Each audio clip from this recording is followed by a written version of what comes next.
নমস্কার। Aparichita the untold one চ্যানেলে আপনাদের সবাইকে স্বাগত। আমি আমার চ্যানেলে বিভিন্ন ধরনের অডিও স্টোরি ও উপন্যাস পাঠ করে থাকি। এই ধরনের কন্টেন্ট যদি আপনারা শুনতে পছন্দ করেন তাহলে আমার চ্যানেল অপরিচিতা দ্য আনটোল্ড ওয়ানকে ফলো করতে পারেন। প্রথম প্রতিশ্রুতির আগের পর্বে আপনারা শুনেছেন সত্যবতীকে নিতে এসেছিলেন রামকালী, কিন্তু সত্যবতী বাবার সম্মান আর নিজের অধিকার বজায় রেখে থেকে গেছে এলোকেশী সংসারে। শত অনুরোধ উপরোধ এমনকি অভিযোগও টলাতে পারেনি তাকে তার স্থান থেকে।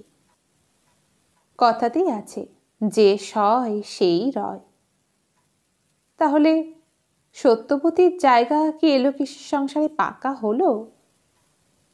সেসব কথা জানতে হলে শুনতে হবে প্রথম প্রতিশ্রুতির পরের পর্বগুলো। আজকে আপনাদের জন্য রইল প্রথম প্রতিশ্রুতির 10ম পর্ব। অন্তঃপুরের মধ্যে একখানি বিচ্ছেদ ব্যাকুল মাতৃহৃদয় যে রামকালীর এই কাঠিন্যের সামনে মুখ বেদনায় স্তব্ধ হয়ে পড়ে আছে, সেটা বোঝারও ইচ্ছে হয়নি কেন রামকালীর। রামকালী কি ভেবেছিলেন এবারও সেই এক ফোঁটা মেয়েটাই বাপের কাছে অহংকারের পরিমাপ দেখিয়েছে? দৃঢ়তার অহংকার, কাঠিন্যের অহংকার। বলতে চেয়েছে, দেখো আমিও কম চাই না। তাই অভিমান হতো পিতৃহৃদয়টি এই অন্ধকারে দিশেহারা হয়ে চুপ করে থেকেছে আর ভেবেছে দেখা যাক। কিন্তু কতদিন দেখবেন রামকালী? অসমবয়সী এই দুটো মানুষের দাবা খেলার চালের অবসরে কত ব্যাপারই ঘটে গেল, যে ব্যাপারের একটা ঘটলেও মেয়ে বাপের বাড়ি ছুটে আসতে পারে। কিন্তু বলা তো চাই, মেয়ে বাপ গলায় বস্ত্র দিয়ে আর্জি পেশ করবে তবে তো। তা করছেন না রামকালী। অতএব আরও একবার বর্ষা, শরৎ, শীত, বসন্ত পার হয়ে গেল নিজস্ব নিয়মে। নীলাম্বর মারুচের নিত্য নিয়মে সন্ধ্যা গায়ত্রী, আহ্নিক পুজো ইত্যাদি সেরে গৃহদেবতা নারায়ণ শিলার প্রসাদী বাতাসা দুখানি মুখখানি দিয়ে জল খেয়ে হাঁক দিলেন, শুধু আজ আর আমার জল খাবার গোছাস নে, শরীরটা তেমন ভালো নেই। শুধু দুখানি চাল ভাজায় তেল নুন মাখা ছিল মামার জন্যে। ঘরে ক্ষীরের তক্তি আছে, আছে নারকেল কোড়া, ওতেই হবে। আজকাল আর রাত্রে বেশি কিছু খান না নীলাম্বর। মামার কথায় বেরিয়ে সে বলে, শুধু কেন, শরীরে আবার তোমার কি হলো মামা? কি জানি, কেমন খিদে নেই বলে যথারীতি বেনিয়ানটা গায়ে এঁটে আলোয়ান কাঁধে ফেলে নিত্য নিয়মে রাত চড়তে বেরিয়ে যান নীলাম্বর। সত্যবতী ঘর থেকে বেরিয়ে এসে বলে, শরীর খারাপ যদি, ঠাকুর আবার এই শীতের রাত্রিরে বেরোলেন কেন ঠাকুরজি? শুধু হাসি চেপে বলে, কেন বেরোলেন তুই নিজে জিজ্ঞেস করলে পারতিস বউ। শোনো কথা, আমি কথা কই। ও তা বটে বলে শুধু মুখ টিপে হাসে। সত্য হঠাৎ শুধুর হাত চেপে ধরে সন্দিগ্ধ স্বরে বলে, আচ্ছা ঠাকুরজি, ঠাকুর বেড়াতে বেরোলে তুমি এমন হাসো কেন বলো তো? কোথায় যান? শুধু আমায় সুরে বলে, ও মা, হাসি আবার কখন? যান বোধ হয় দাবা পাশার আড্ডায়। তা শরীর খারাপ হলেও যেতে হবে? ঝড় বৃষ্টি বজ্রাঘাত কোনো মতেই কামায় চলবে না? বারণ করতে পারো না তোমরা? বারণ? ও বাবা, ও আকর্ষণ জমের আকর্ষণের বাড়া বলে আর একবার হাসি চাপে শুধু। আমি ঠাকুরের সঙ্গে কথা কইলে ঠাকুরের ওই মারাত্মক নেশা ছাড়িয়ে দিতাম। তা সে চেষ্টায় নয় করিস, নিজে বলতে না পারিস বরকে দিয়ে পলাস। সে উপযুক্ত ছেলে, বাপের এই বদনেশা যদি ছাড়াতে পারে। শুধু এবার হাসি চাপে না, হাসে। কথাটা যে সত্যর মনে লাগলো তা নয়, বরং সদুর কথার মধ্যে সে একটা প্রচ্ছন্ন কৌতুকের আভাস পেল। তার শ্বশুরের এই আড্ডার আকর্ষণটা যে ঠিক দাবা পাশার আড্ডা নয়, এই সন্দেহই বদ্ধমূল হলো।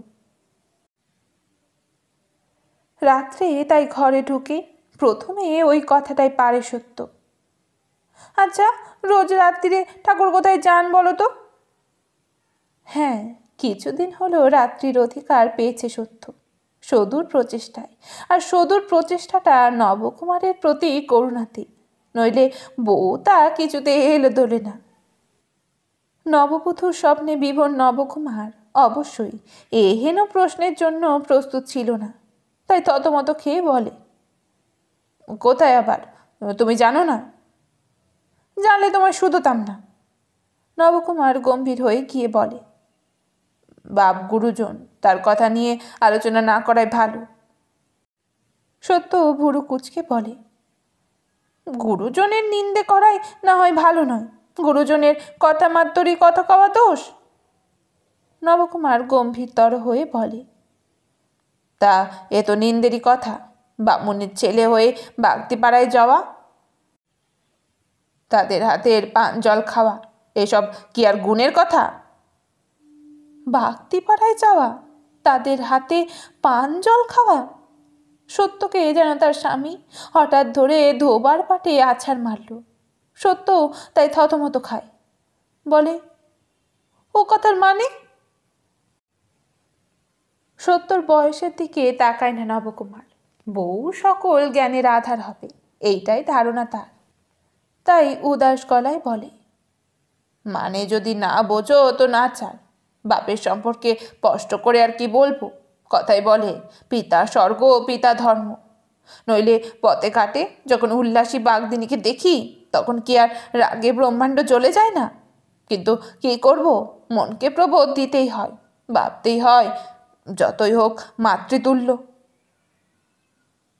পূজনীয় পিতৃদেব সম্পর্কে কিছু বলবো না বলেও সবটুকুই বলে ফেলে নিশ্চিন্ত নবকুমার স্ত্রীকে সমাদর করে কাছে টানতে চায়। কিন্তু এ কি, নিত্যকার প্রফুল্ল প্রতিমা সহসা প্রস্তর প্রতিমায় পরিণত হলো কেন? সত্যি সত্য সর্বশরীর যেন পাথরের মতোই কঠিন হয়ে উঠেছে। আর সেই শরীরের মধ্যেকার মনটা, সেই মনটাও কি কাঠ হয়ে উঠল? অজানিত একটা ভয়। হ্যাঁ, ভয়।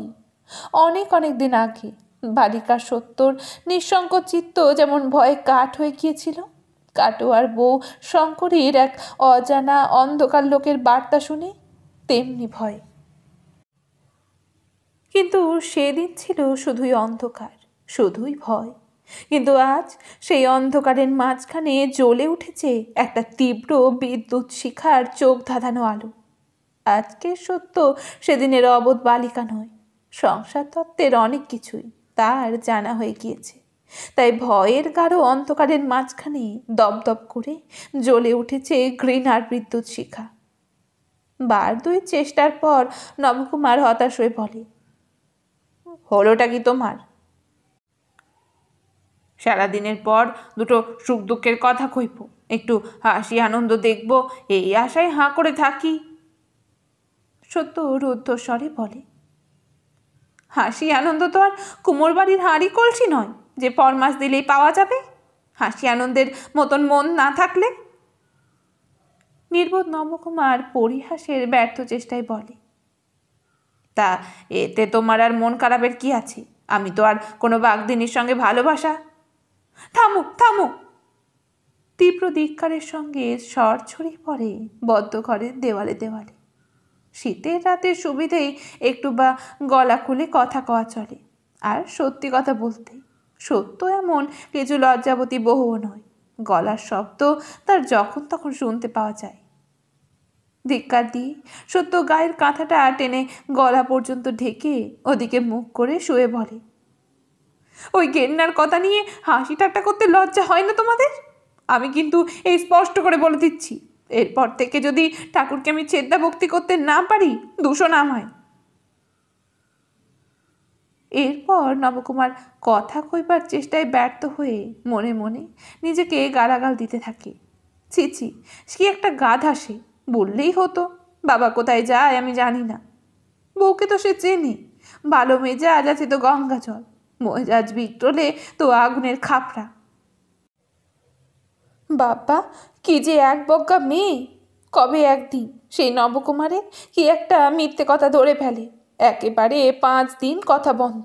অবশেষে নবকুমার নিতাইয়ের কাছ থেকে পরামর্শ নিয়ে একটা শাস্ত্রের শ্লোক আউড়ে বোঝায় পরিবারের সঙ্গে মিথ্যে কথায় পাপ নেই। তবে বউয়ের মুখের কুলুপ খোলে। অবশ্যই শাস্ত্রবাক্য মেনে নিয়ে নয়, মুখ খোলে প্রতিবাদের মুখরতায়। সেদিন তেজের সঙ্গে বলেছিল সত্য, থাক থাক, আর শাস্ত্র আওড়াতে হবে না। যে শাস্ত্রে বলে মিথ্যে কথায় পাপ নেই, সে শাস্ত্রে আমার অরুচি। পরিবার বুঝি একটা মানুষ নয়, ভগবান বাস করে না তার মধ্যে?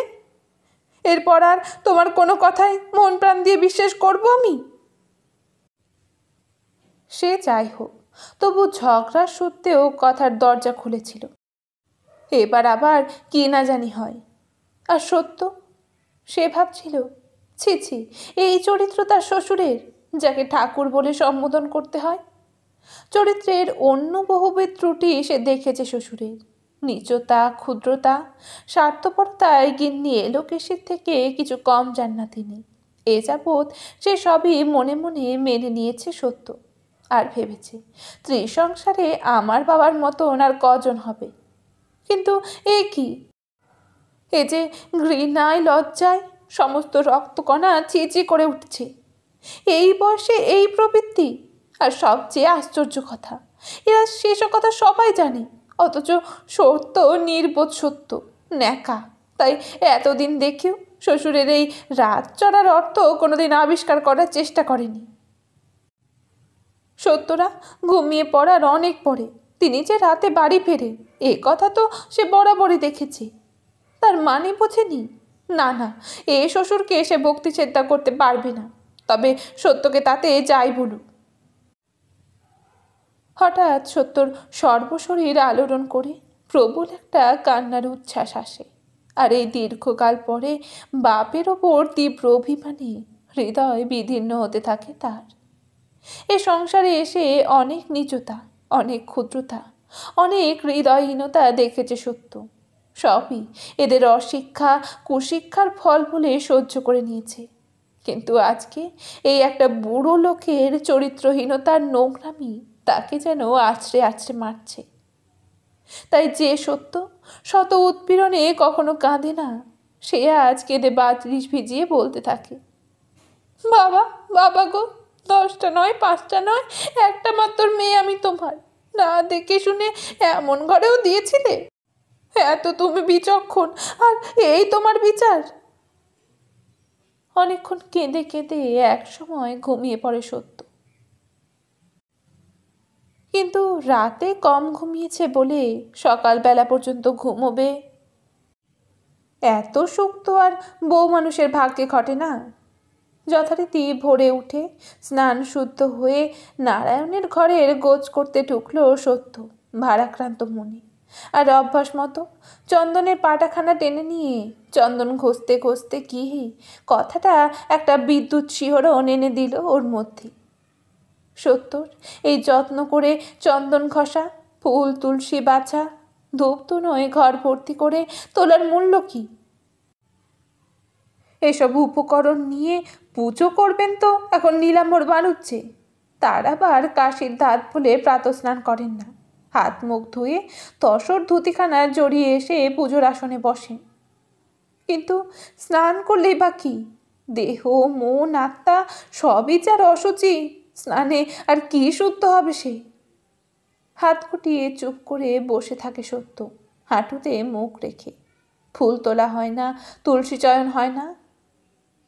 অনেকক্ষণ পরে সৌদামিনী কি কাজে এদিকে এসে থমকে দাঁড়িয়ে পড়ে বলে, কি হলো বউ, অমন করে বসেছে? সত্য অবশ্য নির্বাক। সতু ব্যগ্রভাবে দরজার চৌকাঠ অব্দি এগিয়ে এসে বলে, শরীর খারাপ করছে? সত্য মাথা নাড়ে। তবে বাপের বাড়ির জন্যে মন উতলা হচ্ছে বুঝি? সত্যি কতকাল হয়ে গেল। সত্য হঠাৎ উঠে দাঁড়িয়ে বলে ওঠে, বাপের বাড়ির জন্যে মনুতলা হতে কখনো দেখেছো ঠাকুরজি, তাই বলছো? শুধু তার বড় ননদ, তবু এইটুকু প্রশ্রয় তার কাছে আছে। শুধু হেসে ফেলে বলে, তা দেখিনি বটে, তাহলে বরের সঙ্গে কোঁদল? বকো না ঠাকুরজি, অত তুচ্ছ ব্যাপারে তোমাদের বউ হারে না। আমার মন ভালো নেই, আজ থেকে পুজোর ঘরের কাজ আমি আর করব না।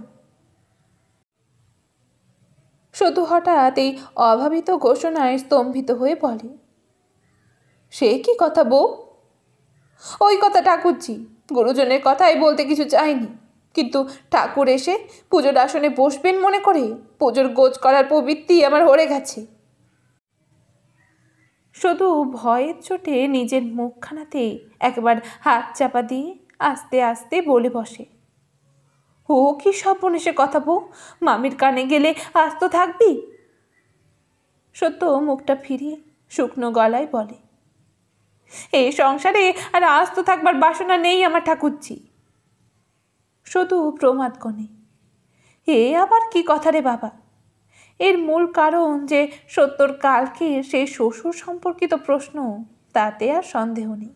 বোধ করি প্রশ্নের উত্তর তার জানা হয়ে গেছে, কিন্তু তার সঙ্গে এই রণমূর্তির সঠিক সম্বন্ধ অনুমান করতে পারে না। শুধু বারবার কথাও নয়, শুধুর অনেক বয়স হয়েছে, এইসব ব্যাপার তার কাছে কিছুই নয়।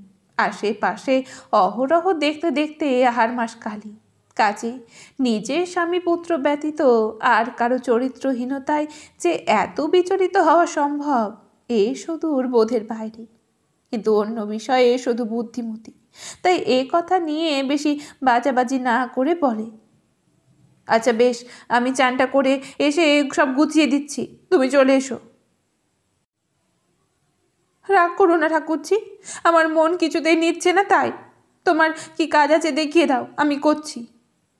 বলে সত্যি পুজোর ঘর থেকে বেরিয়ে আসে সত্য। কিন্তু পুজোর ঘরে তুলসী চন্দরের দায় না হয় শুধু সামলালে, বধূ জনচিত আরও একটা যে কাজ রয়েছে সকালবেলাকার, সে দায় কে সামলাবে? সকালবেলা জল মুখে দেওয়ার আগে শ্বশুর শাশুড়ির পদবন্দনা সত্যর নিত্য কর্মপদ্ধতির একটি অঙ্গ। এই লোকেশই শিখিয়েছেন শুধু মারফত।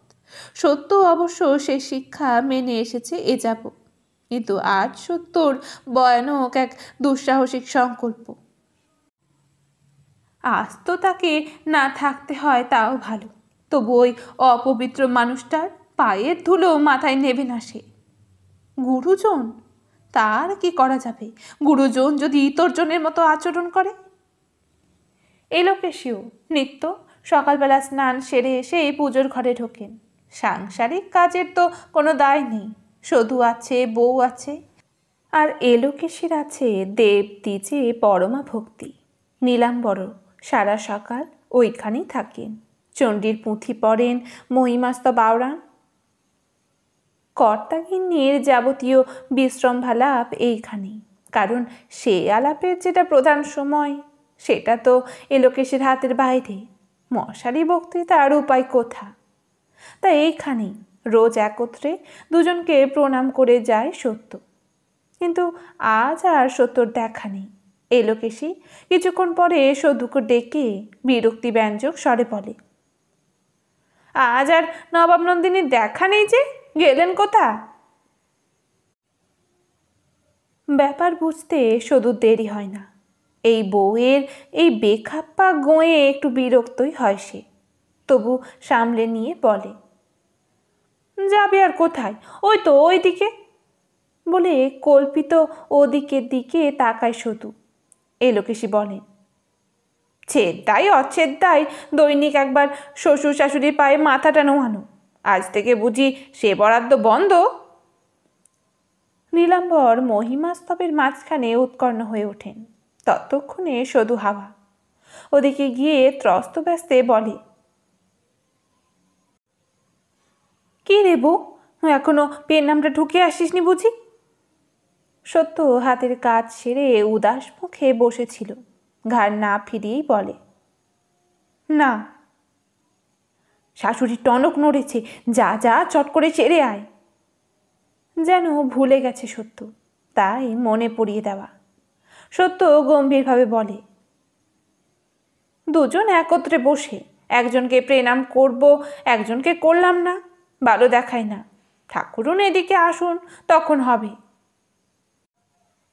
সদু এবার বিরক্তি গোপন করে না, বলে, তোর আবার বড্ড বেশি বাড়াবাড়ি বউ। স্বভাব দোষ আর কটা বেটা ছেলের নেই? তালুই মশাইয়ের মতো দেবচরিত্র কি আর সবাই? তা বলে স্বভাব দোষের অপরাধে শ্বশুরের পাওনা বেনামটা রদ হয়ে যাবে? বাবার কথা তুলো না ঠাকুরছি, তবে আমার যাতে মন নাই না সে কাজ আমি করতে পারি না। এক হিসেবে উনি তো পতীত, শালগ্রামের পুজো ওর দ্বারা হওয়াই উচিত নয়। বলে সত্য জোরে জোরে নিঃশ্বাস নিতে থাকে, বোধ করি মানসিক উত্তেজনাতে। সদুর কিছুক্ষণ আর বাক শক্তি থাকে না, খানিক থ বনে দাঁড়িয়ে থেকে আস্তে আস্তে বলে, তোর মতো লেখাপড়া শিখে নিব এত কথা বোঝবার ক্ষমতা নেই। আমি সার বুঝি, যে যা করে করুক, আমার কর্তব্য আমি করে যাব। মনে অভক্তি দেখানোটাই কি কর্তব্য ঠাকুরজি? শুধু চট করে কথার উত্তর দিতে পারে না, কি যেন একটা বলতে চায়, কিন্তু ইত্যবসরে পিছনে এসে দাঁড়িয়েছেন বাঘিনী। মনের মধ্যে তার সন্দেহের ধোঁয়া, যেন বুঝেছেন কিছু একটা হয়েছে। বাঘিনীর মতো ওই হাঁক করে রঙ্গস্থলে পড়েন তিনি। কর্তব্য অকর্তব্যই কথা কি হচ্ছে রে সদু? সদু চুপ, সত্যও চুপ। এ লোকে সে ফের প্রশ্ন করেন, মুখে কথা নেই কেন? কি শালা পরামর্শ হচ্ছিল দুজনে শুনি? তুই শুধু আমার খাবি, আমার পড়বি, আর আমার বউ ভাঙাবি? কবে বিদেয় হবি তুই আমার সংসার থেকে? কথাটা নতুন নয়, এটাই এ লোকে সের কথার মাত্রা। প্রতিবাদ শুধু কোনোদিনই করে না, কিন্তু আজ হঠাৎ বিচলিত স্বরে বলে ওঠে, সলা পরামর্শ আমি তোমার বউকে কোনোদিন দিইনি মামি, সৎ পরামর্শই দিই। সত্যি মিথ্যে বউই বলুক। বউয়ের অবশ্য শাশুড়ির সামনে কথা বলবার নয়, কিন্তু সত্য যখন তখনই নিয়ম লঙ্ঘন করে বসে, তাই আজও ফস করে বলে বসে, সে কথা হাজারবার সত্যি। ঠাকুরজি আমাকে সৎ পরামর্শই দিতে এসেছেন, কিন্তু সে পরামর্শ আমার মনে ন্যায্য বলে না ধরলে? তুমি এদিকে এসেছো, ভালোই হয়েছে। বলে সত্য মুহূর্তে হাত বাড়িয়ে শাশুড়ির পায়ের ধুলো মাথায় নিয়ে বলে, যতই হোক তুমি সতী লক্ষ্মী। সতী লক্ষ্মী অবশ্য প্রথমটা বেশ কিছু হক চুকিয়ে যান, তারপর বলেন, এসবের কি মানে রে সতী?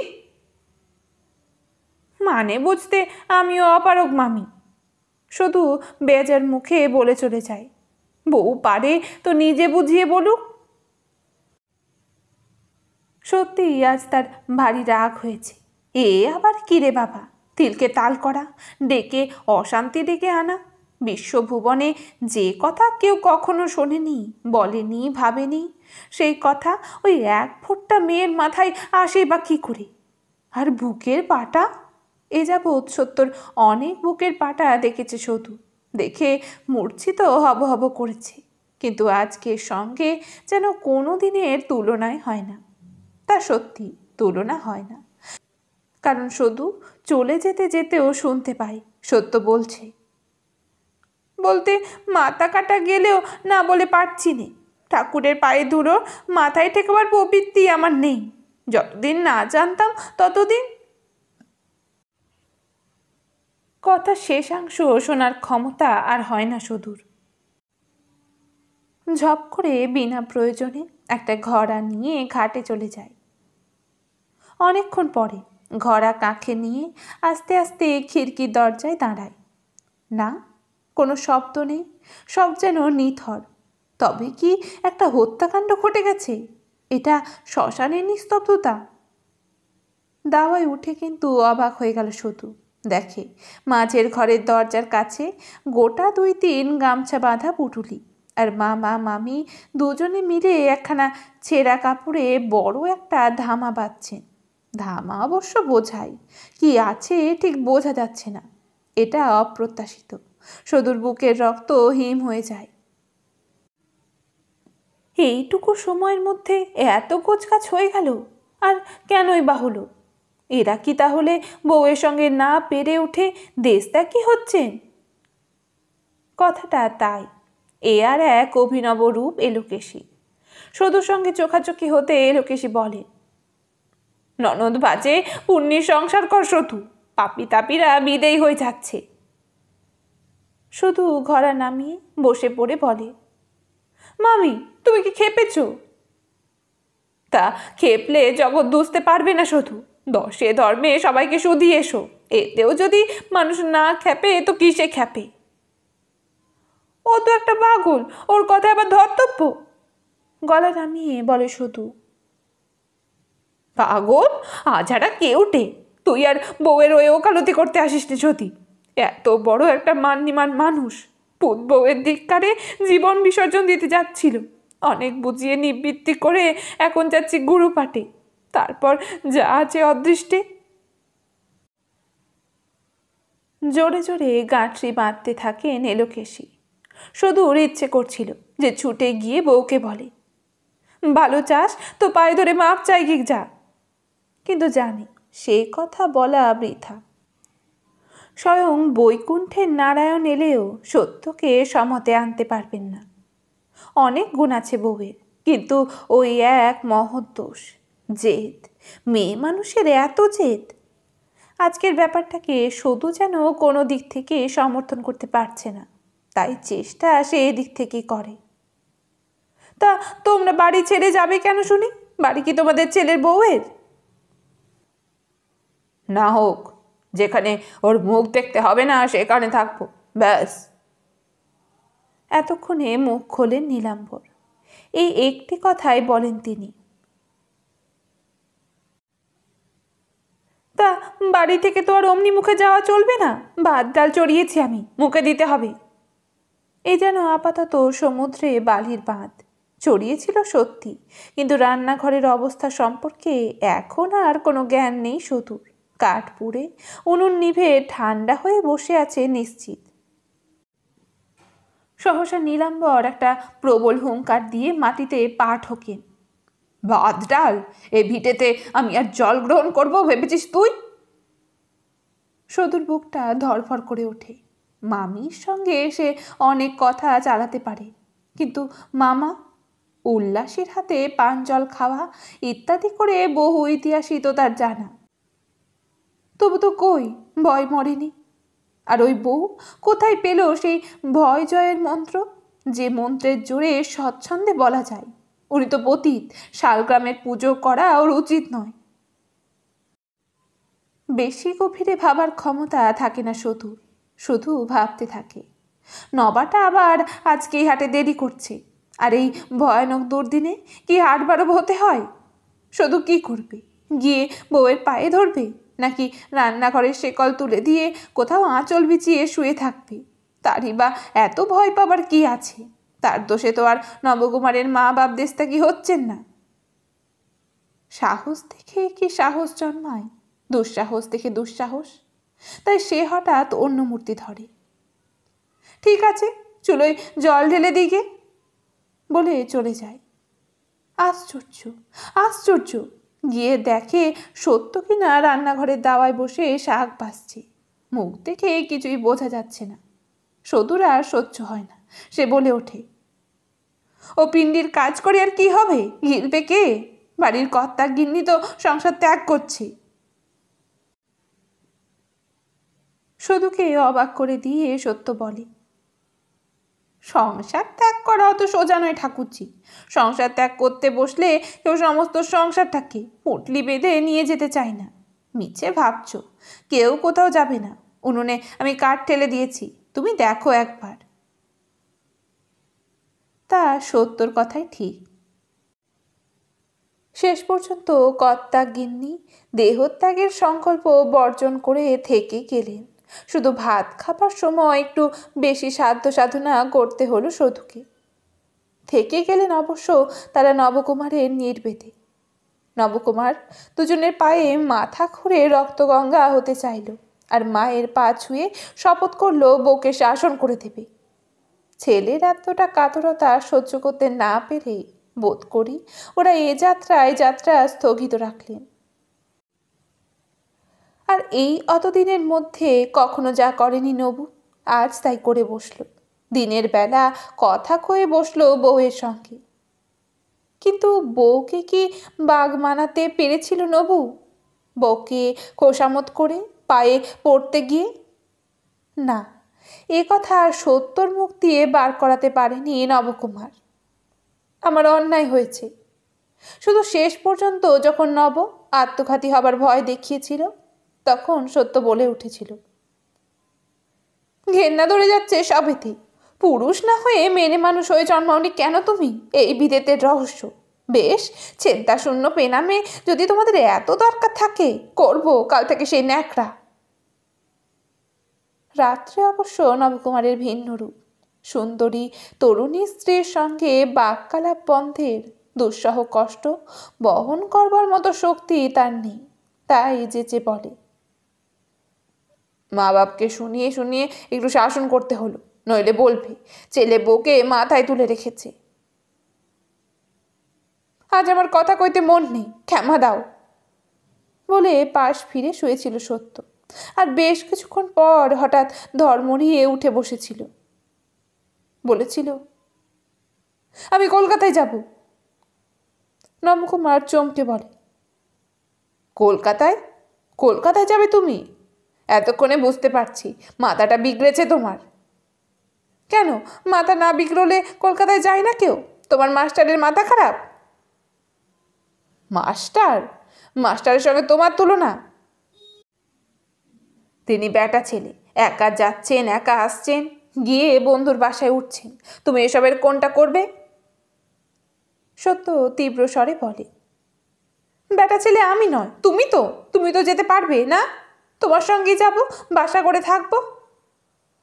নবকুমার স্তম্ভিত হয়ে বলে, তোমার সঙ্গে সঙ্গে আমি তো উন্মাদ হইনি। মা বাপ দেশ ভিটে ছেড়ে যাবে কিনা কলকাতায় বাসা করতে? কেন শুনি? কেন তা শুনবে? দেখতে যাবে তোমাদের এই বারুইপুরের বাইরে আরও একটা জগৎ আছে। দেখে আমার দরকার? সত্য চরম ধিক্কারের স্বরে বলে, দরকার? কি দরকার? তাও তোমাদের এই বারুইপুরের গর্তয় পড়ে থেকে বোঝবার ক্ষমতা কোনোদিন হবে না। নবকুমার এ কথার অর্থ ধরতে পারে না। একটা জোরালো যুক্তি দিয়ে বলে, মেয়ে মানুষ কলকাতায় যাবে, যার ধর্ম কিছুই আর থাকবে না তাহলে। সত্য গম্ভীর স্বরে বলে, ঠাকুরের যদি এখনো জাত থেকে থাকে, শালগ্রামে নাড়ার অধিকার থেকে থাকে, তো আমারও কলকাতায় গিয়ে জাতের হানি হবে না। আবার সেই কথা, পুরুষের আড়াই পা পাড়ালে শুদ্ধ, মেয়ে মানুষের তাই হবে? চামড়া দেওয়া কলের জল খেতে হবে, তা জানো? খেতে হলে খাবো, সেখানে আরও 10 জন ব্রাহ্মণের সজ্জনের যা গতি হচ্ছে তাই হবে। কেন, হালদার বাড়ির মেজ ছেলে যায়নি কলকাতায়? বউ নিয়ে যায়নি? তা মরা বউকে কি আর শ্মশান থেকে তুলে নিয়ে যাবে? হালদারের ছেলে গেছে চাকরি করতে। সত্য দৃঢ়ভাবে বলে, তুমিও তাই যাবে? আমি? উপহাসের হাসি হেসে বলে নবকুমার, আমি যাব কলকাতায় চাকরি করতে? কেন নয়? তুমি যত ইংরেজি শিখেছ, এ তল্লাটি আর কেউ শিখেছে? অন্যদিন হলে নবু অবশ্যই স্ত্রীর এই স্বীকৃতিতে বিগলিত হতো, কিন্তু আজ তার প্রাণে সে সুখ নেই, নেই সে সুর। তাই বলে, শুধু বিদ্যে থাকলেই তো হবে না। সত্য জোড়া ভুরু কুঁচকে বলে, তার কি থাকা দরকার? বিপদের মুখে ফস করে সত্যি কথাই বলে বসে নবু, দরকার সাহসের। সত্য 1 মিনিট চুপ করে থেকে চুপ করে শুয়ে পড়ে বলে, আচ্ছা, সেটা আমি যোগান দেব। কিন্তু এত বড় আশ্বাসেও কি বিশেষ কাজ হলো না। নবকুমার ক্রুদ্ধ প্রশ্ন করল, পরের চাকরি করতেই বা যাবো কেন? ঘরে আমার ভাতের অভাব, দেখে শুনে চালাতে পারলে পায়ের ওপর পা দিয়ে বসে কাটিয়ে দিতে পারি, তা জানো? কি জন্য করবো তা সত্য? সত্য গম্ভীরভাবে উত্তর দিলে, বসে খাবো এ বাসনা ঘোচাবার শিক্ষে পেতেই যাওয়া দরকার। চলল অনেক কথা কাটাকাটি, আর বহুক্ষণ কাটাকাটির পরে নবকুমার এই কথাই ব্যক্ত করল, আমার দ্বারা হবে না, এই স্পষ্ট বলে দিচ্ছি। সত্য দৃপ্ত স্বরে বলে উঠল, আমিও স্পষ্ট বলে রাখছি, কলকাতা আমি যাব যাব যাব। মেয়ে মানুষ কলকাতায় গেলে আকাশের বজ্র এসে মাথায় পড়ে কিনা তা দেখব। কিন্তু সে দৃশ্য কবে দেখতে পেয়েছিল সত্য? তখনই কি? না, দেখতে তার আরও অনেক দিন লেগেছিল। ভিজে ন্যাকড়াকে তাতিয়ে শুকিয়ে সে ন্যাকড়ায় সলতে পাকিয়ে তবে প্রদীপ জ্বালাতে হলে সময় একটু লাগবে বই কি। ততদিনে সত্য দুটি ছেলের মা হয়েছে। শীত, গ্রীষ্ম, বর্ষা, বসন্তের অচ্ছেদ্য শৃঙ্খলে বন্দী এই নিয়মতান্ত্রিক পৃথিবীর রাজ্যটার প্রধান প্রজা মানুষগুলোর জীবনে কিন্তু না আছে নিয়মের নিশ্চিন্ততা, না আছে শৃঙ্খলার আশ্বাস। তাকে না বিধাতা না প্রকৃতি কেউ কোনোদিন দেয়নি নিশ্চিন্ত নিয়মের ভরসা। তাই সহজ সুস্থ মানুষও রাত্রে ঘুমোতে যাবার আগে স্থির বিশ্বাস নিয়ে বলতে পারে না সকালের আলো সে দেখবে, বলতে পারে না তার ভরা বসন্তের মাঝখানে বজ্রের অভিশাপ নেমে আসবে না, শরতের সোনালি আলোকে মুছে দিয়ে শুরু হয়ে যাবে না অপ্রতিরোধ্য ধারাবর্ষণ। না, জোর করে এসবের কিছুই বলতে পারে না মানুষ। সে জানে না কখন তারা আশাই করা সুখের ঘরখানি তছনছ করে দিয়ে যাবে অতর্কিত মৃত্যুর নিষ্ঠুর থাবা, অথবা সে ঘরকে বিকল করে দিয়ে যাবে আকস্মিক দুর্ঘটনা অথবা দুরারোগ্য ব্যাধি। কে বলবে এই অনিয়মের দেবতা কোথায় বসে আছেন তার অমোঘ নিয়ম নিয়ে? তবু রামকালী কবরেজের সংসারের উপর্যুপরি দুর্ঘটনাগুলো দেশশুদ্ধ লোককে যেন হতচকিত করে দিল। আগুন লেগে বাইরের বড় আটচালা ভস্মীভূত হয়ে যাওয়াতেও কেউ অতটা বিস্ময় বোধ করেনি, কারণ হুতাশনের ক্ষুধাটা ভাগ্যের মার হলেও তার মধ্যে মানুষের অসতর্কতা অথবা মানুষের কারসাজির ছাপটা স্পষ্ট দেখা যায়। তাছাড়া রামকালীর উপর ভাগ্যের মারটা সেই প্রথম।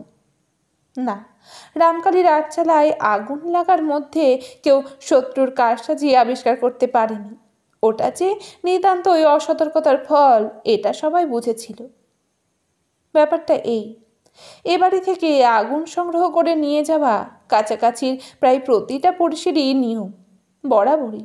সেসব বাড়ির কেউ না কেউ নিজেদের প্রয়োজন মাফিক সময়ে এসে এ বাড়ির রান্নাঘর থেকে একখানা জ্বলন্ত কাঠ নিয়ে যায়। ঘরে তাদের উনানে শুকনো নারকেল পাতা খটখটে ঘুঁটে অথবা সরু করে কুচনো কাঠকুটো ডালপালা সাজানোই থাকে। জ্বলন্ত কাঠখানা এনে তাতে সংযোগ করে দিতে পারলেই মিটে গেল কাজ।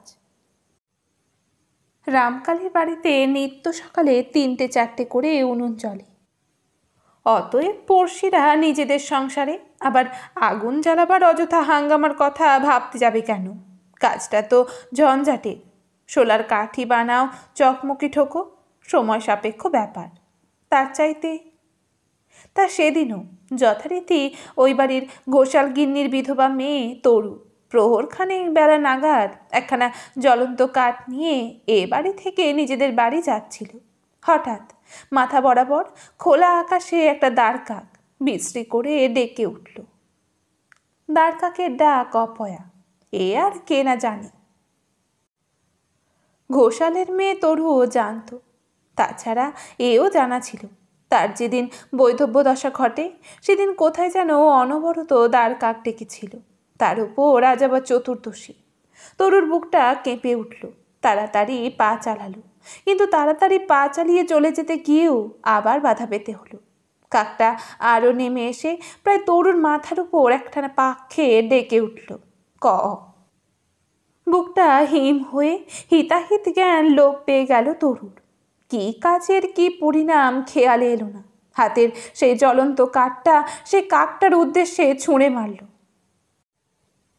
বলা বাহুল্য আগুন দাঁড়কাকের পালক আঁকড়েও লাগলো না, পড়ল গিয়ে রামকালীর বাড়ির বড় আটচালাটার মাথায়। বৈঠকখানা বাড়ি, চণ্ডীমণ্ডপ এসব রামকালীর পাকা কোঠা, কিন্তু কাজে কর্মে পুজো আর্চায় বেশি লোকের সমাগমের প্রয়োজনে প্রকাণ্ড দুখানা খড়ের আটচালা তিনি করিয়ে রেখেছিলেন। পাশাপাশি গায়ে গায়ে অগ্নিদেবতার জোড়া নৈবেদ্য হলো সে দুখানা। তরু শুধু অসতর্কই নয়, অন্যমনস্ক। কাঠখানা কোথায় গিয়ে পড়লো অথবা পড়ে কি করলো সে সম্পর্কে খেয়াল মাত্র না করে তরু আবার এ বাড়িতে ফিরে এসে আর একখানা জ্বলন্ত কাঠ নিয়ে বাড়ি ফিরল। কি কাজ করেছে সে টের পেল তখন, যখন লেলিহান আগুনের প্রচণ্ড শিখায় আর অজস্র ধোঁয়ায় আকাশ ভরে গেছে, আর পাড়াশুদ্ধ লোকের চিৎকার আকাশ ছাড়িয়েছে। বোকা তরু এই বলে বুক চাপড়াতে উদ্যত হয়েছিল। ওগো, এ কি সর্বনাশ যে আমি ডেকে আনলাম! তরুর কাকা ইশারায় চুপ চুপ বলে থামিয়ে দিল তাকে। কিন্তু আগুনকে থামানো গেল না, আর থামাবার উপায় বা কি? পুকুর থেকে ঘড়ায় ঘড়ায় জল এনে ছুঁড়ে মারাবই তো নয়, সে চেষ্টায় লাভ নেই। রামকালী গম্ভীর নির্দেশে ঘোষণা করলেন, আগুনে জল দেবার দরকার নেই, তাতে আরও ছড়াবে। চণ্ডীমণ্ডপের দেওয়ালে জল ঢালো। যাদের কাছাকাছি বাড়ি তারা আপন আপন বাড়ির দেওয়াল ঠান্ডা করো। তবু সকলে যখন হাই হাই করতে করতে বাড়ি ফিরল, তখন সন্ধ্যা হয়। রামকালী চাটুর্যের মতো নিষ্পাপ নিষ্কলঙ্ক অগ্নিতে যা মানুষটা চালায়, আগুন লাগলো কেন, এই নিয়ে জল্পনা কল্পনা শেষ রইল না। কিন্তু এ তো সবে প্রথম। এর কদিন পরে দিনদারিণী ঘাট থেকে চান করে এসে হঠাৎ শরীরটা কেমন করছে বলে পক্ষাঘাত হয়ে পড়লেন। পক্ষাঘাত পাতক রোগ, দিনদারিণীর তাও অজানা নয়। ছেলের দিকে তাকিয়ে তিনি অশ্রু কলঙ্কিত চোখের ইশারায় কাতর আবেদন করলেন তাকে তাড়াতাড়ি পার করতে। রামকালী শুধু কপালের ঘাম মোছার ছলে একবার কপালে হাত ঠেকালেন। দিন তিনেক পরেই মারা গেলেন দিনদারিণী। না, অত বড় বদ্যি হয়েও মাকে বাঁচাতে পারলেন না বলে কেউ দুষল না রামকালীকে, বরং দিনদারিণীর ভাগ্যিকে দন্ডি করতে লাগলো। বলল, খুব গিয়েছে বুড়ি, ভুগলো না ভোগালো না, এমন মৃত্যুই তো কাম্য। তবে এ কথাটা বলতে ছাড়ল না, বছরটা একটু সাবধানে থেকো রামকালী, একে অগ্নির কোপ, তাই মহাগুরু নিপাত, সময়টা তোমার ভালো যাচ্ছে না। পাড়ার বয়োজ্যেষ্ঠরাই বললেন, এছাড়া আর কার সাহস? রামকালীর কাকা দাদা তো সাধ্যপক্ষে তার সামনে আসে না। সামনে আসে রাসু, কবরেজি শেখে কাকার কাছে, তবে প্রায়ই হতাশ করে কাকাকে। রামকালী কখনো ভ্রুকুটি করেন, কখনো হেসে ফেলে বলেন, তোর কিচ্ছু হবে না রাসু। কিন্তু শুধুই কি রাসুর? কুঞ্জর কোন ছেলেটারই বা কি হয়েছে? পাঠশালায় গিয়ে অনাসৃষ্টি খেলা উদ্ভাবন করা ছাড়া মাথা আর খেলতে দেখা যায় না রাসুর কোনো ভাইটারই। রাসু তো তবু ছাত্রবৃত্তেই পাশ করেছে, টোলেও পড়েছে কিছুদিন। তাছাড়া চেহারাটা সুকান্তি আর বেশ মার্জিত ভাব, অনেকটা কাকার ধাঁচের রং গড়ন তার, তাই সামনে দাঁড়ালে একটা মানুষের মতো দেখতে লাগে, আরগুলো তো তাতেও না। তাছাড়া কবরেজি বিদ্যে মাথায় না ঢুকুক, অনেক ব্যাপারে রাসু রামকালীর ডান হাত। এই যে দিনদারিণীর শ্রাদ্ধের অত বড় কাণ্ডটা রাসু সামলে না থাকলে রীতিমতো বেগ পেতে হতো না রামকালীকে। কারণ সপাক হবিষান্ন, ত্রিসন্ধ্যা স্নান ইত্যাদি করে বহুবিধ নিয়মের পাকে বাঁধা থাকায় নিজে তো ঠিক মুক্তজীব ছিলেন না। রাসু কাজকর্মের ব্যাপারে যথেষ্ট পারক। দানসাগর করলেন রামকালী মাতৃশ্রাদ্ধে। সেই সমারোহে সত্য এলো, নবকুমারও এলো, রাসুই আনতে গেল। ঠাকুরমা মারা যাওয়ার খবরে সত্যর প্রাণটা আকুলি বিকুলি করছিল। রাসুকে দেখে যেন স্বর্গের চাঁদ দেখল। এ সময় যে বাবা রাখু কি গিরি তাঁতনিকে পাঠাননি খুব ভালো করেছেন।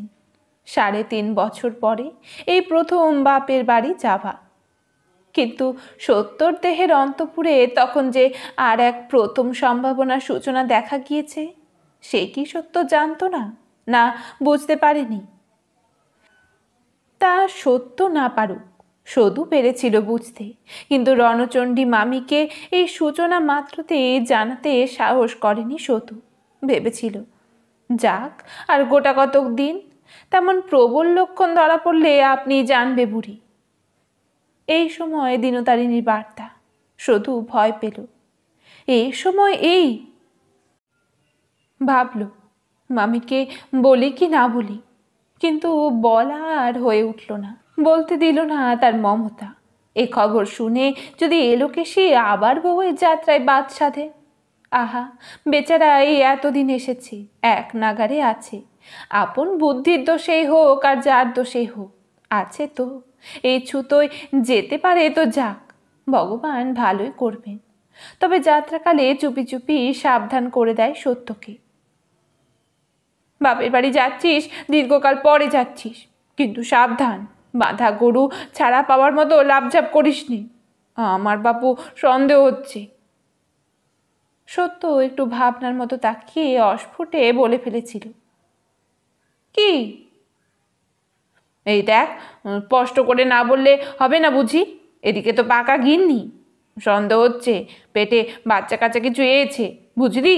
সাবধানে থাকা দরকার। ভয় না আহ্লাদ? ভয়, ভয়, সম্পূর্ণ ভয়। তবে এক অদ্ভুত ভয়।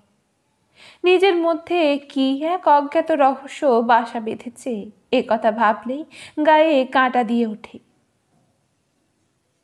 গরুর গাড়ির ভিতরে বসে ঘোমটার মধ্যে থেকে বারবার নবকুমারকে দেখে সত্য, আর মানুষটাকে যেন নতুন মনে হয়। এই খবর ও পেলে কি না জানি হবে সেই অবস্থাটা। গরুর গাড়িতে বেশ ঝাঁকুনি লাগছিল, তাই একসময় বলেও ফেলে চুপি চুপি, পালকি আনলে না কেন বরদা? রাসু অপ্রতিভ মুখে বলে, খুব কষ্ট হচ্ছে না রে, আমি বলেছিলাম। তা খুড়ো মশাই বললেন। একটু ইতস্তত করে বলেই ফেলে রাসু, বললেন কাজের বাড়িতে চারিদিক থেকে আত্মকুটুম্ব আসবে, সবাইকে তো আর পালকি জোগানো যাবে না। আমি তাও অবশ্যই বলেছিলাম, সবাই আর জামাই তো সমান নয়।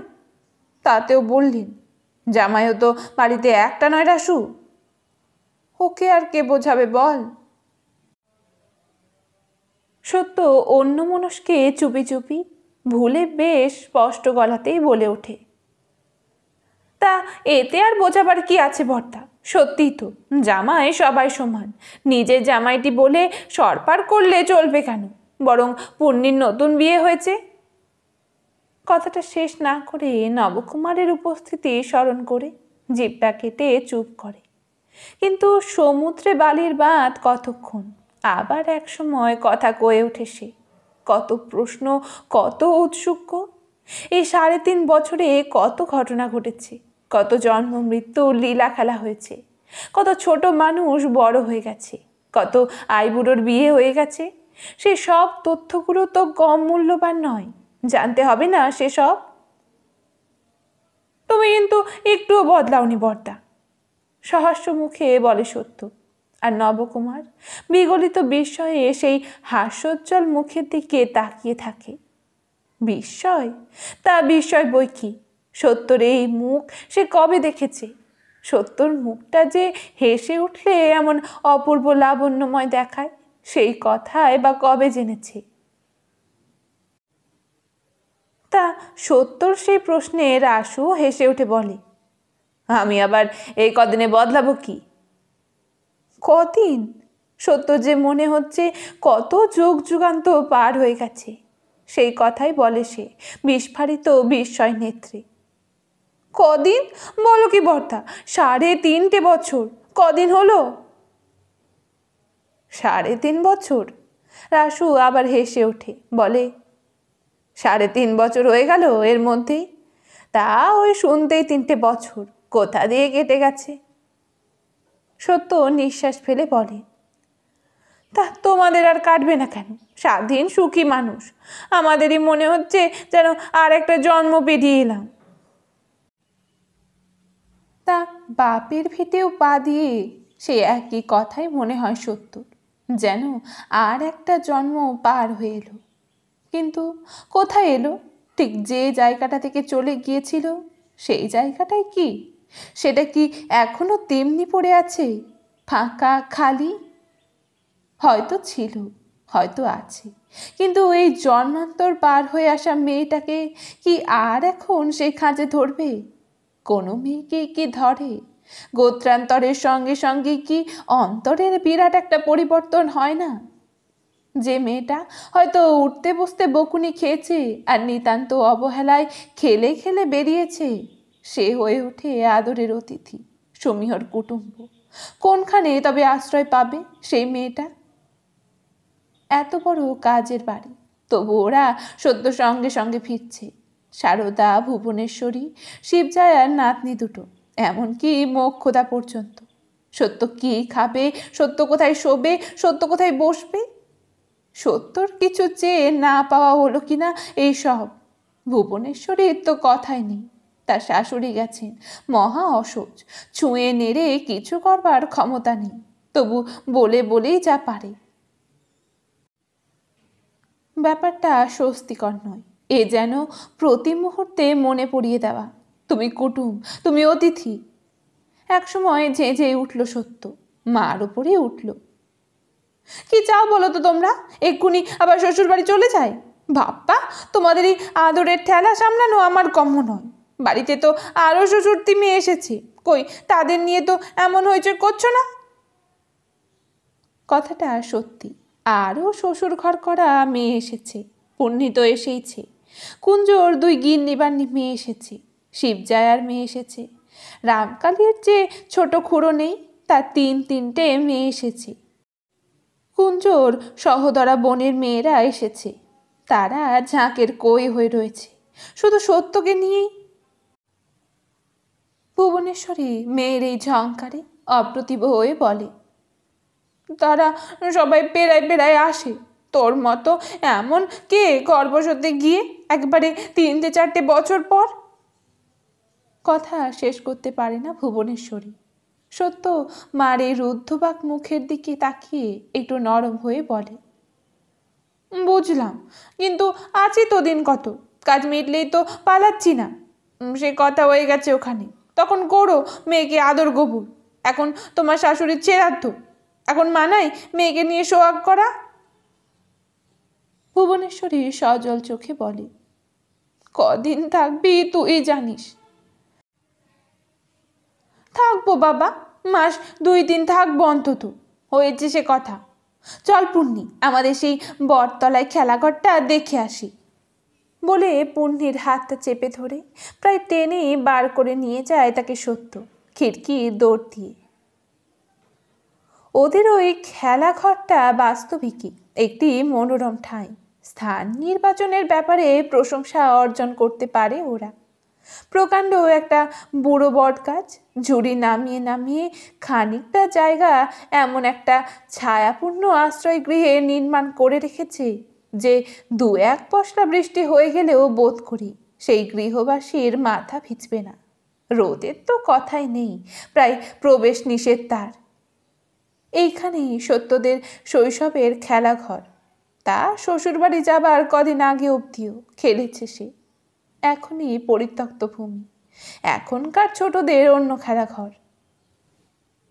নিকোনো চুকোনো গাছের গোড়াটা এখন ধুলো ভর্তি হয়ে থাকলেও সারি সারি ছোট্ট ছোট্ট উনুনগুলো এখনো পুরনো স্মৃতি বহন করে পড়ে আছে ক্ষত বিক্ষত দেহ নিয়ে। কে যত্নেই এই উনুনগুলো পেতেছিল ওরা। কিছুক্ষণ গাছের গোড়ায় বসেই থাকলো সত্য চুপ করে। ঠিক এই মুহূর্তে যেন কথা কইবার শক্তি নেই, অগত্যা পুণ্য চুপ। অনেকক্ষণ পরে একটা দীর্ঘ নিঃশ্বাস ফেলে সত্য বলে, আশ্চর্য, দেখেছিস পুণ্যি, সবাই বদলে গেছে, সবই বদলে গেছে, অথচ এই তুষ্ট জিনিসগুলো অবিকল আছে। পুণ্যিও নিঃশ্বাস ফেলে, সত্যি বলেছিস। সত্য আস্তে আস্তে দেখিয়ে দেখিয়ে বলে, এই উনুনটা পুঁটির, এটা খেদির, এটা টেপির, এটা গিরিবালা, এটা সুশীলার, এটা তোর, তাই না? নিজের কথাটা আর বলে না। পুণ্যি বলে সে কথা। এটা তো তোর ছিল, দেখ ভাঙা হাঁড়িকুড়িগুলিও রয়েছে পাশ করে। হ্যাঁ, খেলাঘরের পাশকুড়ো একটা ছিল বই কি, সবই তো থাকা প্রয়োজন। পাশকুড়, পুকুর ঘাট, গোয়াল, ঢেকিঘর, অনুষ্ঠানের ত্রুটি হবে কেন? বড়রা যে খেলাঘর নিয়ে মত্ত, ওরা তো তার নিখুঁত অনুকরণ করবে। ওদের মাটির আর কাঠের পুতুলগুলো ঘাটে বাসন মেজেছে, খাড় কেচেছে, ঢেকিতে পাড় দিয়েছে, রেঁধেছে, কেটেছে, কুটনো কেটেছে, বাটনা বেটেছে, ছেলে ঘুম পাড়িয়েছে। কর্তব্যে তিল মাত্র ফাঁকি দিতে পায়নি। আর তাদের কাজের ছুতোয় মুখর হয়ে উঠেছে এই বুড়ো বটতলা। বসে থাকতে থাকতে হঠাৎ উঠে দাঁড়ায় সত্য, বলে, চ পুণ্যি, আর দেখতে ইচ্ছে করছে না, বুকের ভিতরটা কেমন মুচড়ে মুচড়ে উঠছে। তা পুণ্যির মধ্যেও সেই মোচড় পড়ছিল। সেও বলে, চ, আর মায়া বাড়ানো বিড়ম্বনা। যেদিন পরগোত্তর করে দূর করে দিয়েছে সেদিন থেকেই তো সব ঘুচেছে। মেয়ে জন্মটাই চাই। সত্য আর একবার একটা বড় সড়ো নিঃশ্বাস ফেলে বলে, মেয়ে জন্মটাই ছাই নয় রে পুণ্যি, আমাদের বিদেন বিধাতারাই ছাই। পরগোত্তর করে দিয়ে জন্মের শোধ করে পর করে দেবার হুকুম ভগবান দেননি। এই যে তুই আমার চিরকালের বন্ধু, তোর বিয়েতে আসা হলো না, এ দুঃখ কি মরলেও যাবে? যাবে না, তবু তো এলাম না। এসব কি ভগবান বলেছে? তা নিঃশ্বাস ফেলছে বলে যে হাসছে না, গল্প করছে না, পাড়া বেরিয়ে বেড়াচ্ছে না, সে কথা ভাবলে ভুল হবে। সেটা যথারীতি চলছে। গল্পের সমুদ্র, কথার পাহাড়।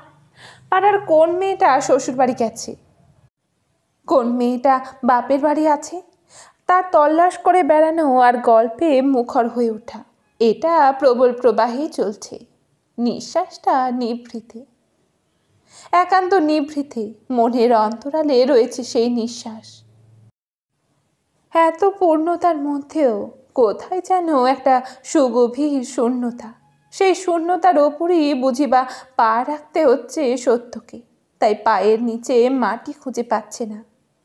সেই শূন্যতা সত্য, আর এদের নয়, এই সংসার সত্যর নয়। বিরাট কাজের বাড়িতে কে কোথায় ঠাঁই পেয়েছে কে জানে। মেয়েরা মেয়ে মহলে, পুরুষরা বার মহলে, কোঠা ঘরে সব জামাই কুটুম, আর নবনির্মিত আটচালার নিচে জ্ঞাত গোত্তর। নবকুমার যে কোনখানে আছে সত্য জানে না। মাঝে মাঝে সেটা মনে পড়ছে। আহা, মানুষটা মুখচোরা, লাজু, কোথায় কিভাবে আছে কে জানে। এসে অবধি তো দেখা হয়নি। বাবা সহস্র কাজে বেড়াচ্ছেন।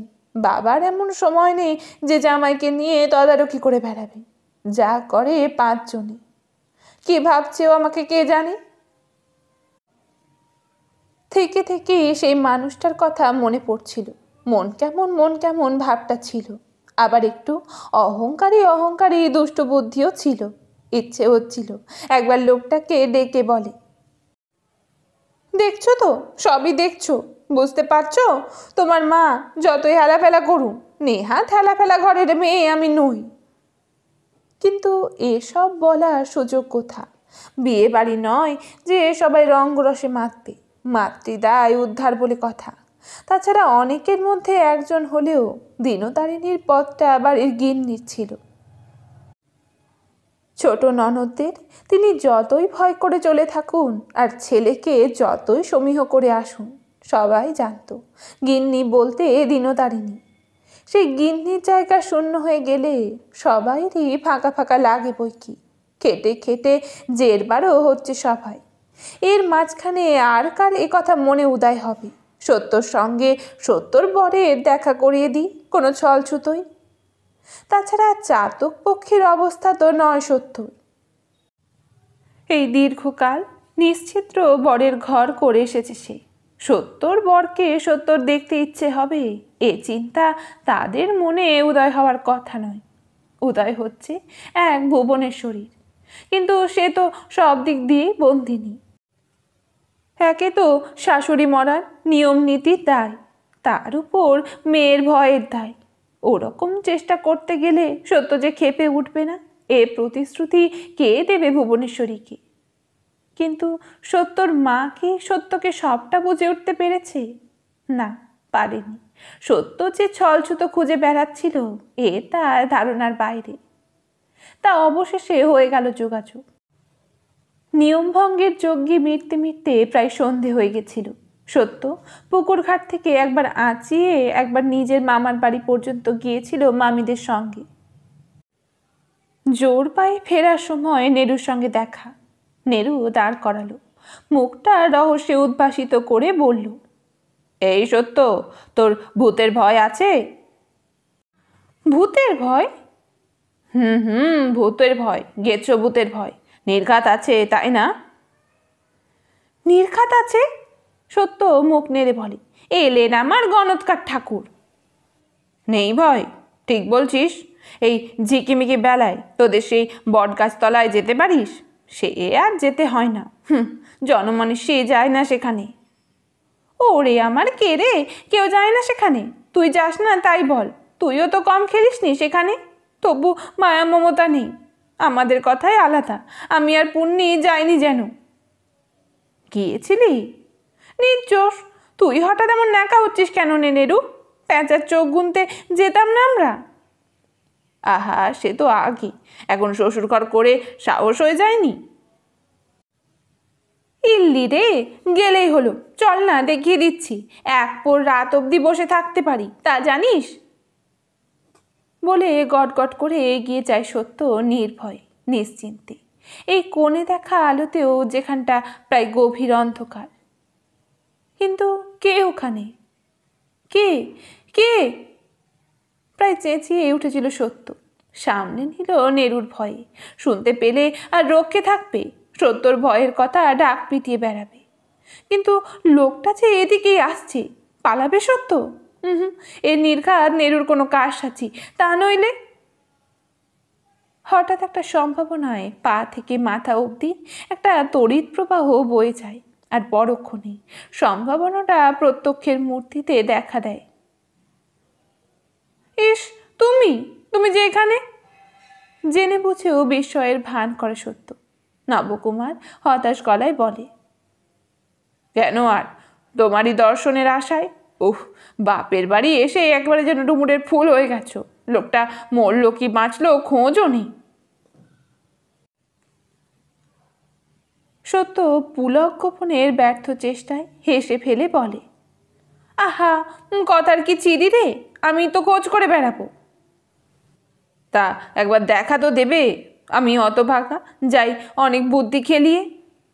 তা তো দেখতেই পাচ্ছি। নেরু ছাড়া আর কারো কানে গেছে নাকি? না, শুধু ও। যাক, তবে ঠিক আছে। নেরু বিশ্বাসঘাতক নয়। তা বলি, দরকারটা কি? দরকার? নবকুমার আরও হতাশ গলায় বলে, বিনি দরকারে বুঝি নিজের পরিবারকে একটু দেখতে ইচ্ছে করে না? তোমার মতো পাষাণ হৃদয় তো নয়। পাষাণ হৃদয়? তা বটে। সত্য অনুচ্চ স্বরে হেসে ওঠে। তারপর বলে, কেমন লাগছে? খুব ভালো। নবকুমার অকপটে বলে, মায়েরই বলছি, স্বপ্নেও ভাবিনি শ্বশুর বাড়িটা আমার এমন।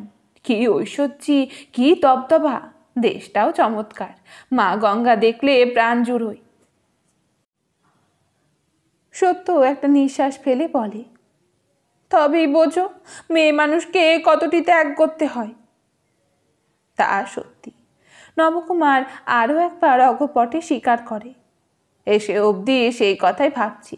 বলতে গেলে তুমি তো একটি রাজকন্যে, সে তুলনায় আমি। আবেগের মাথায় বেশি কিছু বলে ফেলার আগে সত্য সামলে দেয়, দুগ্গা দুগ্গা, ও কি কথা! তুমি হলে স্বামী, গুরুজন। রাজকন্যের কথা নয়, তবে প্রাণটা হু হু করতে পারে কি না? 100 বার পারে, 1000 বার পারে। বলে নবকুমার অসম সাহসিকতায় ভর করে হাতটা বাড়িয়ে সত্যর কাঁধে একটা হাত রাখে। তা সত্যকে স্নেহ স্পর্শে অথবা প্রেম স্পর্শে পুলকিত হয় না? হয়। তবু মেয়েলি সাবধানতায় চুপি চুপি বলে, এই সরে দাঁড়াও, কে কেমনে দেখে ফেলবে। এরপর তাহলে আর জনসমাজে মুখ দেখাবার জোর হইবে না। খিড়কি পুকুর বই গতি থাকবে না। নবকুমার কিন্তু এ ভয়ে ভীত হয় না, বরং আরও একটা হাত স্ত্রীর আরও একটা কাঁধে দিয়ে ঈষৎ আকর্ষণের ভঙ্গিতে বলে, কেন, পরপুরুষ নাকি? না হোক, লোক লজ্জা বলে একটা জিনিস তো আছে। সে যদি বলো এখানে নিরালায় চুপি চুপি দেখাতে নিন্দে হতে পারে, কিন্তু তোমার ভাই তো বলেছে এখানে কেউ আসে না। তা আসে না বটে, সত্য ঈষৎ নরম সুরে বলে। ওই জন্যেই তো এই আম বাগান জাম বাগান ছেড়ে এই বটবৃক্ষের ছায়াটুকু বেছে নিয়েছিলাম খেলাঘর পাততে। বটের কিছুই তো লোকের কাজে লাগে না, না ফল না ফুল না পাতা না কাঠ, তাই মানুষের পা পড়ে না, শুধু ছায়ার আশ্রয়। সন্ধ্যের অন্ধকার গাঢ় হয়ে আসছে। নবকুমার হঠাৎ একটা কবি কবি কথা বলে বসে। তা সত্যি, তোমার বাবাকে শ্বশুর ঠাকুরকে দেখলে আমার এমনি বটবৃক্ষের কথা মনে আসে। বিরাট বটবৃক্ষ। সত্য চমকে ওঠে, সত্য অভিভূত হয়, আর তারই আবেগে হঠাৎ লোকলজ্জা ভুলে নবকুমারের হাত দুটো দুহাতে চেপে ধরে বলে, সত্যি বলছো আমার বাবাকে তোমার ভালো লেগেছে? ভালো লাগার কথা বলতে পারছি না, বলছি ভক্তির কথা, সমীহর কথা। বিরাট বটবৃক্ষ দেখলে যেমন সমীহ আসে। কথা কয়েছো বাবার সঙ্গে? কথা? ওরে বাস, তিনি কোথায় আমি কোথায়, কত ব্যস্ত মানুষ, দূর থেকেই দেখছি। সত্য আবছা বিহ্বল গলায় আস্তে আস্তে বলে, বাবাকে সবাই দূর থেকে দেখে, সব পায়, মা পর্যন্ত, শুধু এই সত্য মুখ পুরি। লোকলজ্জা আরও বিস্তৃত হয়ে সত্য নবকুমারের তৃষিত পক্ষে মাথাটা রাখে। নবকুমারও অবশ্য বেশ কিছু সময় এই মধুর আস্বাদের সুযোগ গ্রহণ করে নেয়। তারপর চুপি চুপি বলে, নতুন জামাই, প্রথম এলাম এমন একটা শোক দুঃখর উপলক্ষে, কারুর ব্যথায় এলে অবশ্যই আমাদের দুজনকে ঘরে দিত, কি বলো? সত্য এই মেয়েলি কথাটা শুনে হেসে ফেলে, বলে, দিলেই বুঝি নিতাম। নিতে না? পাগল, ঘটে লজ্জা নেই বুঝি? বর বস্তুটা শ্বশুর বাড়িতেই ভালো, বুঝলে? নবকুমার অভিমান ভরে বলে, বুঝলাম, তাই এই হতভাগা চলে যাবার পর আরও 2 মাস ভালো করে থাকা হবে। সত্যর মনের মধ্যে একটা বিদ্যুৎ শিহরণ খেলে যায়। 2 মাস কি কত মাস কে জানে। পিস ঠাকুমা তো সেই মোক্ষম কথাটা বলে বসেছে। আসার সময় সতুতি যা বলে ভয় জন্মিয়ে দিয়েছিল, ক্রমশ সত্য যেন অনুভব করছে শরীরের মধ্যে কোথাও একটা অস্বস্তি বাসা বেঁধেছে। মনে হচ্ছে যেন গলার কাছটাতে প্রধান অস্বস্তি, কেবলই যেন ভেতর থেকে ঠেলা মারছে। খাদ্যবস্তু নামতে চায় না, উঠে আসা টাল করে।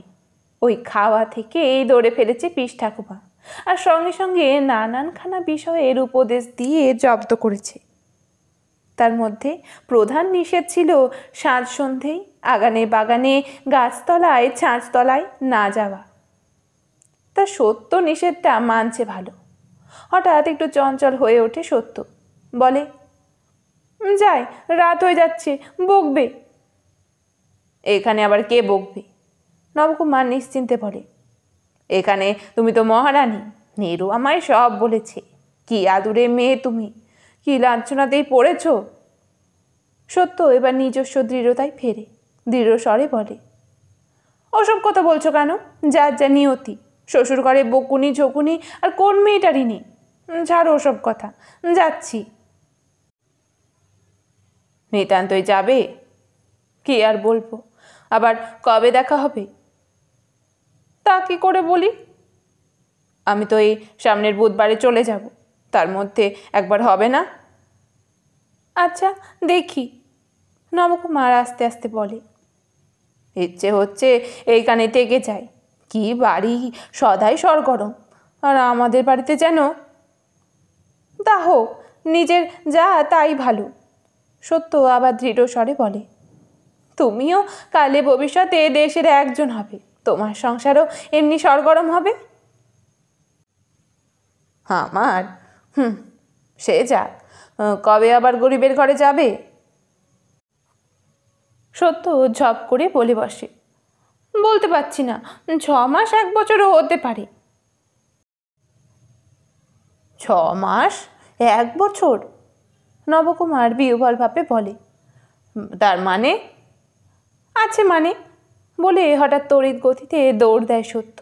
যদিও ঘরে পড়ে সবাই বলছে, কি বড়ই হয়েছে সত্য, বলছে রূপ যেন ফেটে পড়ছে, কি বারবারন্ত গড়নি হয়েছে। তথাপি দৌড়ঝাঁপের কমতি নেই তার। তবে পিস ঠাকুমার সামনে আর দৌড়ঝাঁপ চলবে না মনে হচ্ছে। নবকুমার অনেকক্ষণ দাঁড়িয়ে থেকে আকাশ পাতাল চিন্তা করে, তারপর সিদ্ধান্তে আসে আর কিছুই নয়, মেয়ে অনেকদিন শ্বশুর ঘর করেছে, মা বাপ এবার হাতে পেয়ে আটকে ফেলবে। এতক্ষণ আপনারা শুনলেন আশাপূর্ণা দেবীর লেখা প্রথম প্রতিশ্রুতি উপন্যাসের 10ম পর্ব।